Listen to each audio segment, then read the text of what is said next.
Everyone, कैसे हो आप सभी। आई होप आप सभी स्वस्थ होंगे, मस्त होंगे और अपने अपने कामों में व्यस्त होंगे। तो आज है संडे का दिन और आज है हमारा एक उत्तराखंड का फेस्टिवल जिसे बोला जाता है फूल डे। तो इसे आप सभी को इस पर्व की हार्दिक शुभकामनाएं। और अभी मैं आपके साथ ना आगे शेयर करने वाली हूँ कि इसको हम कैसे सेलिब्रेट करते हैं। तो अभी यहाँ नहा धो के हो गई हूँ मैं रेडी और पूजा पाठ हमारी हो चुकी है। तो चलिए दिखाती हूँ आपको कैसे हम इस सेलिब्रेट करते हैं इस फेस्टिवल। अभी मैंने जब सुबह उठ के देखा बाहर मॉर्निंग में, तो यहाँ पे ना बारिश स्टार्ट हो गई थी। ये मॉर्निंग के 6 AM का वीडियो है। इस टाइम पे ना थोड़ी बहुत बारिश शुरू हो गई थी और मौसम ना एकदम से चेंज सा हो गया है। और जैसा कि आज मैंने आपको बताया कि आज हमारा एक फेस्टिवल है जो उत्तराखंड में ही मोस्टली मनाया जाता है और कहीं तो मुझे नहीं पता कि इसे मनाया जाता है। अगर आप लोगों को इसके बारे में कुछ पता है तो आप मुझे कमेंट करके बता सकते हैं। तो यहाँ पे ना मॉर्निंग उठ के फिर मैं बालकनी में आ गई थी, बारिश हो रही थी इस तरीके से। अभी मैं आगे ना दिखाऊंगी आपको कि किस तरीके से हम इस फेस्टिवल को सेलिब्रेट करते हैं और क्यों सेलिब्रेट करते हैं, ये भी मैं आपको बताऊंगी। तो ये फेस्टिवल यहाँ पे ना मैंने मॉर्निंग में चाय बना ली थी, बहुत अच्छा मौसम हो रहा था। तो फिर मैं बालकनी में आके ही अपनी चाय को ना इंजॉय कर रही थी यहाँ पर, क्योंकि इतना अच्छा क्लाइमेट हो रहा था ना, बारिश हो रही थी और ठंडा ठंडा सा मौसम हो गया था। तो यहाँ पे मॉर्निंग की टी को एंजॉय कर रही हूँ मैं बालकनी में ही जाके। आपको भी दिखाती हूँ, देखो कितनी बारिश हो रही है इस टाइम पे और मतलब कितना अच्छा लग रहा है।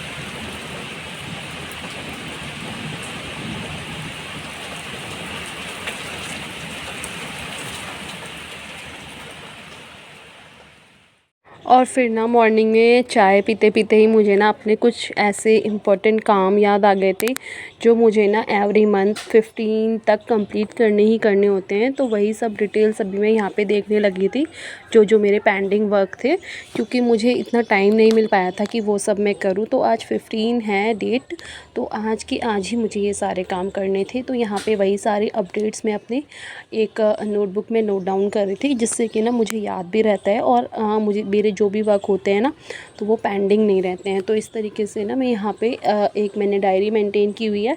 तो जो भी मेरे को शेड्यूल उसमें मेंटेन करना होता है वो मैं उसमें कर लेती हूँ, क्योंकि बिजी शेड्यूल में कई बार ऐसा होता है कि हमें ध्यान नहीं रहती है बहुत सारी चीज़ें, तो वो स्किप हो जाती है माइंड से। तो मैं तो इसी तरीके से करती हूँ, अपने पास राइट डाउन कर लेती हूँ और इससे मुझे ईज़ी लगता है अपनी चीज़ों को मैनेज करना। तो आप लोग किस तरीके से मैनेज करते हैं अपना जो भी शेड्यूल है, आप मुझे कमेंट में बता सकते हैं। और अगर आपके पास आइडियाज़ हों तो आप मुझे वो आइडियाज़ भी दे सकते हैं, ताकि मैं भी उन्हें फॉलो कर सकूं और कुछ नया सीख सकूं, है ना। ये तो मेरा अपना ट्रिक है या अपना एक एक्सपीरियंस बोल सकते हो जो मैं यूज़ करती हूँ। तो आप लोग किस तरीके से अपनी चीज़ें ऐसे मैनेज करते हो, जो भी इंपॉर्टेंट वर्क होते हैं, तो इसका आप मुझे ना सजेशन दे सकते हो।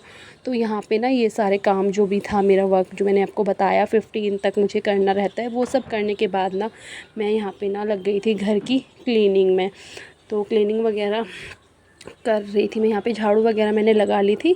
इसके बाद मैं पोछा वगैरह लगा रही थी। तो पोछा मैं मोस्टली ऐसे बैठ के ही लगाती हूँ। मॉप वगैरह ना बहुत रेयर यूज़ करती हूँ, जब मुझे बहुत जल्दीबाजी रहती है तब, लेकिन मेरे पास टाइम होता है तो मैं ऐसे बैठ के मॉपिंग कर लेती हूँ। तो ये सब करने के बाद ना, क्योंकि फेस्टिवल का दिन है, उसके बाद मैंने आपको स्टार्टिंग में दिखाया था नहा धो के मैं रेडी हो गई थी। तो नहाया मैंने बाद में था, पहले ये सब काम कर लिया था, बट वो क्लिप मैंने पहले ऐड कर दिया।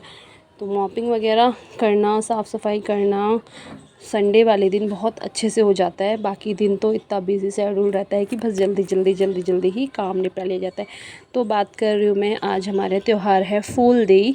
तो ये वसंत ऋतु के आगमन में जो होता है ना उस दिन मनाया जाता है। तो आज से जो है चैत का महीना हमारे यहाँ स्टार्ट हो जाता है।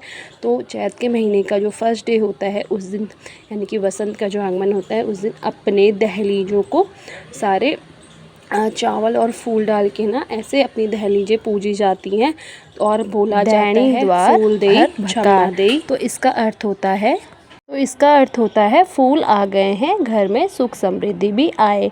जैसे आपको पता है अभी ऑटम सीज़न यानी कि बसंत ऋतु का आगमन हो गया है, उसी तरह इस पर्व को ना एक नेचर के साथ जोड़ा जाता है। और अभी नए जो हमारे जो फ्लावर वगैरह आते हैं ना, तो वो लेकर और अपनी दहलीजें पूजी जाती। पहले पूजा पाठ होता है मंदिर में, उसके बाद दहलीजें अपनी पूजी जाती हैं सुख समृद्धि के लिए। और इसको ना बच्चे गाँव में ज़्यादातर यही होता है, यहाँ पे तो इतना सब लोग नहीं होते हैं, तो गाँव में यही किया जाता है कि जो बच्चे होते हैं वो इकट्ठे होकर बहुत सारे फूल लेकर आते हैं और घरों घरों में जाते हैं।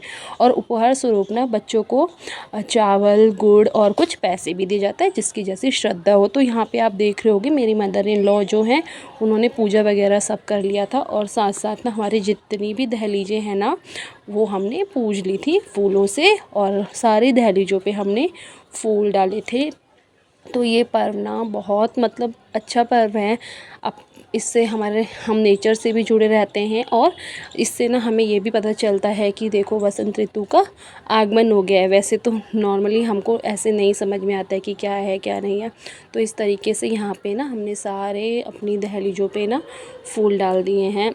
तो ये अगर ना आपको बहुत वीडियो अच्छा लग रहा लगता है तो वीडियो को लाइक करें, शेयर करें और कमेंट करना बिल्कुल ना भूलें, क्योंकि आप कमेंट करना भूल जाते हैं, लाइक करना भूल जाते हैं। मनाया जाता तो है चैत्र आज का जो भी मेरा ये वीडियो जब देख रहे है हैं उन स्टार्ट होता है सभी तब, को यानी कि बसंत ऋतु हैप्पी के फुल आगमन डे। में। आप तो आई सभी होप के आपको घर में भी वीडियो सुख अच्छा लगा समृद्धि होगा। हमेशा बनी रहे। धन्यवाद।